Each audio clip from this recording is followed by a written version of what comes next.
তখন একা একাই হাসি যে আমি ঘুমের মধ্যে এমনও দেখি যে রং করছি, আবার রং করে যে আমার ড্রেসটা নষ্ট হয়ে গেছে আমি এটাও দেখি। সবকিছু নিয়ে রংটা আমার কাছে এমনই হয়ে গেছে। এখন সম্পূর্ণ অজানা রাস্তায় আমরা গেছি। চায়ের দোকানের সহযোগিতায় আমি আমার স্বপ্নের গন্তব্যের ঠিকানা পেয়েছি, কিন্তু যখন মনে হয়েছে যে আমার নিজস্ব একটা কিছু হোক, তখন সেইটার ঠিকানা আমার শ্বশুর বাড়ির উঠান। তারা সবসময় ঘরের গৃহস্থলী যে কাজ, ধান চালের কাজ, এই কাজগুলোর সাথেই তারা ইনভলভ ছিল। আমি বর্তমানে নিশিতাস ক্রিয়েশন প্রতিষ্ঠানের স্বত্বাধিকারী হিসেবে আছি। আমার কার্যক্রম হলো হ্যান্ডিক্রাফটস আইটেম, পাশাপাশি ব্লক প্রিন্ট, হ্যান্ড প্রিন্টের ট্রেনিং করানো হয় যেটা অনলাইনের মাধ্যমে, এবং আমাদের শোরুম আছে যেটা ঢাকা যাত্রাবাড়িতে অবস্থিত রায়েরবাগে। আর পাশাপাশি নারীদের কর্মসংস্থানের জন্য এগিয়ে যাচ্ছি, সেই লক্ষ্যে আমাদের আন্ডারে অনেক নারী কর্মী কাজ করছে। আমার একান্তই ব্যক্তিগত স্টুডিও রুম এটা। এখানে হচ্ছে ব্লক প্রিন্টের যে কাজগুলো, আমাদের নিশিতাস ক্রিয়েশনের যে এক্সক্লুসিভ ডিজাইনগুলো নামে ব্লকের উপরে 3 পিস বা শাড়িতে, সেটার প্রথমে যে স্যাম্পলটা করতে হয়, স্যাম্পলটা আমি নিজে করি। আমি করার পরে দেন কারিগরের কাছে ওটা হ্যান্ড ওভার করা হয় এবং তারা হচ্ছে সেটার কোয়ান্টিটি বেস নিয়ে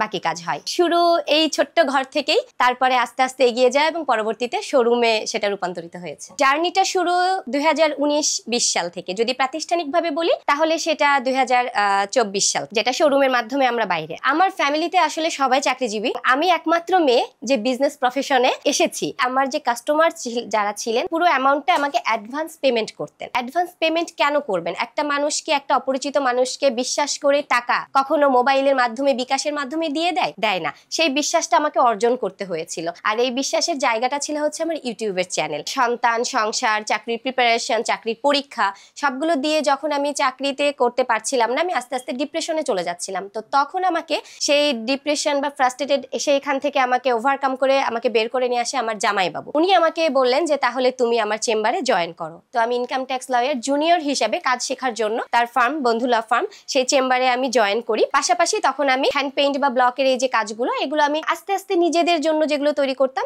এগুলো করতাম। তো আমাদের ট্যাক্সের একটা বিষয় কি ছিল, সিনিয়র যেদিন বলতো যে আজকে অফ, আজকে আসতে হবে না, তুমি কালকে এসো, দেখা যাচ্ছে ওই দিনটা আমি বাসায় আছি। বসে থাকাটা ভালো লাগে না, আর সবসময় আমার কাজ করতে ভালো লাগে। ফেসবুক প্ল্যাটফর্ম এত বড় ছিল না তখন, ইউটিউবটাই কিন্তু আমাদের কোনো কিছু শেখা জানার মাধ্যম ছিল, গুগল। তো চিন্তা করলাম যে আমি যেহেতু ব্লক হ্যান্ড পেইন্টের কাজগুলো পারি, আমি তাহলে টিউটোরিয়াল মূলক আমি একটা চ্যানেল ওপেন করি, যেটাতে আমি আমার ওয়ার্কিং ডে গুলোতে আমি চেম্বারে কাজ করলাম, বাকি সময়টা আমি ইউটিউবে আমার ভিডিওগুলো দিয়ে। মাথায় ছিল আর্নিং এর একটা ব্যাপার, কারণ তখনও জেনেছি যে ইউটিউব থেকে আর্নিং করা যায়, কিন্তু কিভাবে যে এটা করা যায় এইটা সম্পর্কে এত ভালো কিছু জানতাম না। আমি কপি করি না, আমি আমার শিল্পে যেটা আসে আমি সেটাই ড্রয়িং করি, আমি সেটাই কাপড়ে রং তুলির মাধ্যমে ফুটিয়ে তুলি। হতে পারে সেটা কোনো ফুল, গাছের পাতা লতা বা কোনো ডিজাইন, এরকম করে যেহেতু করি, তো যেহেতু আমার সৃষ্টিটা আমি করছি, তখনই মনে হলো ঠিক আছে তাহলে ক্রিয়েশন নামটা থাকুক, সৃষ্টি যেহেতু করছি। তখন কি হলো, কি সৃষ্টি দিব, যেহেতু নিশিতা আমি করছি, আর আমার ইউটিউব চ্যানেলের নাম হলো নিশিতা পালস লাইফস্টাইল। কাস্টমারের নাম খুঁজে পেতে ফেসবুকে সুবিধা হবে, যেহেতু ইউটিউবে নিশিতা পালস লাইফস্টাইল, তাহলে আমি যদি নিশিতাটাকে রাখি সাথে, তাহলে হচ্ছে আমার ফেসবুকটাও আইডেন্টিটিটা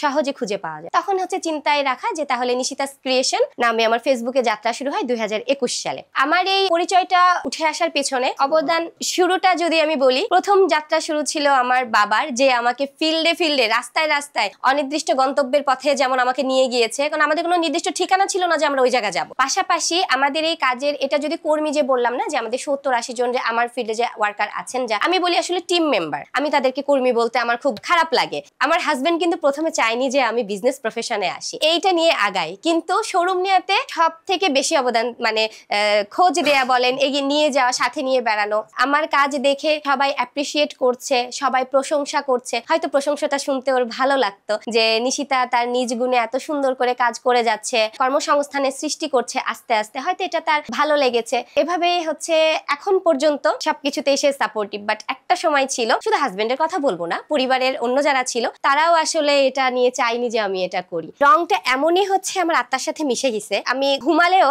আমি ডিজাইন নিয়ে স্বপ্ন দেখি যে আমি রং করছি। এমনও হয় যে আমার স্বপ্নে আমার কাজটা হচ্ছে নষ্ট হয়ে গেছে রং করে, যে সবসময় যেটা হয় আসলে তা না, হয়তো কাজের যখন স্ট্রেস থাকে বেশি, যখন হচ্ছে আমার অর্ডারের চাপ থাকে, তখন হচ্ছে আমার এই জিনিসগুলো দেখা যাচ্ছে যে এরকম হয়েছে আর কি।